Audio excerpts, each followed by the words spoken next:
Route de village, Auvers de Cézanne, analyse du tableau. Fatigué de Paris, Cézanne est parti s'installer au bord de l'Oise avec Hortense Fiquet, sa compagne, et leur fils Paul né en 1872. Le choix de ce joli coin d'Île-de-France ne doit cependant rien au hasard.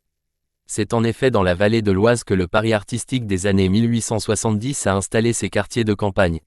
Le groupe de Pontoise, du nom du village où il séjourne, compte parmi les peintres les plus audacieux de l'époque, Armand Guillaumin, Paul Vignon et surtout Pissarro, qui a depuis longtemps décelé le génie de son ami Cézanne et l'entoure de sa protection. Si, comme je l'espère, il reste quelque temps à Auvers, où il va demeurer, il étonnera bien des artistes qui se sont hâtés trop tôt de le condamner, écrit Pissarro à guillemets. Sous l'influence de Pissarro, de 10 ans son aîné, Cézanne le solitaire va pour la première fois de sa vie rallier un mouvement artistique. Plantant son chevalet en pleine nature, sur le motif, il abandonne les tons sombres de sa période romantique pour adopter les teintes claires et lumineuses de la palette impressionniste. Ce paysage d'Auvers présente une similitude avec la maison du docteur Gachet. Les deux toiles s'articulent autour de la courbe de la route, bordée par plusieurs maisons.